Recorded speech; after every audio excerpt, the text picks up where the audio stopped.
हे हाय किडसाठी एकदम free of प्रवास सुद्धा नको वाटायला लागतो मला. 350 ते 400 युरो, कारण मला सगळ्यात जास्त गिल्ट फील होतं. हे हाय, मी प्रतीक्षा आणि मी जर्मनीमध्ये राहते. आता आमचं चेकआउट आहे, तर आम्ही आता निघू इथून. राघवने चेकआउटच्या फॉर्मॅलिटीज कम्प्लीट केल्या.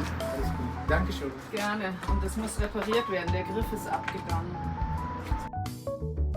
इथे जे तुम्ही पाहताय ना, त्याला म्हणतात लिटल फ्री लायब्ररी.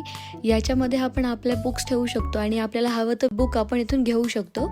आणि यातल्या बरेच बुक्स आहेत ना, सिटीच्या बिब्लिओथेकमधून फ्री ऑफ कॉस्ट नवीन बुक्स इथे ठेवलेली असतात. आणि बरीच लहान लेकरांची पण पुस्तकं आम्हाला दिसली, जी आम्हाला खूप जास्त आवडली. तर आम्ही पिल्लूसाठी हे काही बुक्स घेतलेत आणि हे पूर्ण नवे आहेत. लहान मुलांची सगळी बुक्स ना इथल्या लायब्ररीने किड्ससाठी एकदम फ्री ऑफ कॉस्ट नवीन ठेवली होती. आणि त्यातलं आपल्याला हवं ते बुक आपण घेऊ शकतो तिथून. तर आम्ही पिल्लूसाठी हे घेतलंय. हे ना माय एर्स्ट यार, म्हणजे माझं पहिला वर्ष असं या पुस्तकाचं, किंवा आपण म्हणू शकतो एक बुक आहे ही, ज्याच्यामध्ये आपण लिहू शकतो सगळ्या गोष्टी. आपण फोटोज वगैरे ऍड करू शकतो. याच्यामध्ये तिच्या जन्मलेल्या दिवसापासून, इनफॅक्ट माझ्या प्रेग्नन्सीपासूनचे फोटोज ह्याच्यात ॲड करता येतात. ज्या दिवशी ती जन्मली आणि तिचा फर्स्ट बर्थडेपर्यंत सगळ्या गोष्टी, स्टोरीज, तिच्या बर्थडेला काय काय खायला होतं वगैरे, या सगळ्या गोष्टी आपण त्याच्यामध्ये लिहू शकतो. आणि इतकं इंटरेस्टिंग वाटलं आम्हाला. आणि ती जेव्हा मोठी होईल तेव्हा तिला पाहायला किती मजा येईल हे सगळं.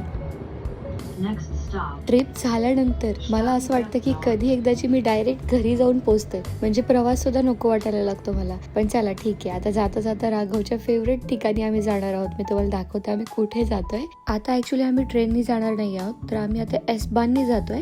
एस-बान म्हणजे ट्रेनच आहे, पण याचं ना स्ट्रक्चर थोडंसं आतमध्ये वेगळं असतं. फक्त बसायला, म्हणजे आपल्याकडे जसे लोकल्स वगैरे असतात ना, तशा टाईपमध्ये असतात एस-बान. आता आम्ही पोहोचलो म्युन्शन पासिंगला, म्हणजे म्युनिक पासिंग, म्युनिकचाच एक पार्ट आहे. तर आम्ही पोहोचलो राघवच्या फेवरेट जागी. तर ही आहे KFC, म्युन्शन पासिंगचं KFC आहे हे. आणि त्याला हे इतकं आवडतं की इंडियामध्ये तर तो एव्हरी अल्टरनेट डेज सुद्धा तिथेच खाऊ शकतो. लिफ्ट तुम्हाला दिसतीये ना, ही लिफ्ट फक्त या 4 पायऱ्या चढून वरती नेऊन आपल्याला सोडते.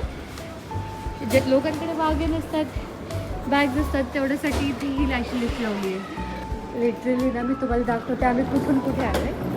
त्या खालच्या ज्या पायऱ्या दिसतात तिथून आम्ही वरती आलोय.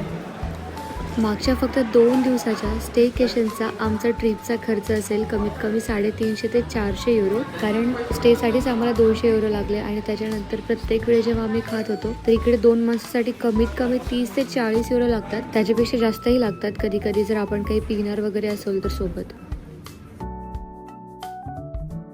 मला KFC मधला बर्गर अजिबात आवडत नाही. प्रत्येक वेळेस खाल्ल्यानंतर मला सगळ्यात जास्त गिल्ट फील होतं. आता चालू होईल आमच्या प्रवासाचा शेवटचा टप्पा. तर आता आम्ही म्युन्शन पासिंग वरून आमच्या गावाला जायला निघालोय. RE16नी आम्ही आता घरी जातोय. आणि RE16ची एक स्पेशालिटी अशी आहे की ही डबल डेक ट्रेन आहे. याला वरती पण एक भाग असतो, पण आम्ही मोस्टली वरती नाही बसू शकत, कारण आमच्याकडे वागन आहे. आधी वागन नव्हती, पिल्लू नव्हती, तेव्हा आम्ही नेहमी वरतीच बसायचो याच्यामध्ये. 2 दिवस अजिबात त्रास नाही दिला, पण आता ती थोडीशी क्रँकी झाली, कारण तिला आता फायनली घरी जायचंय.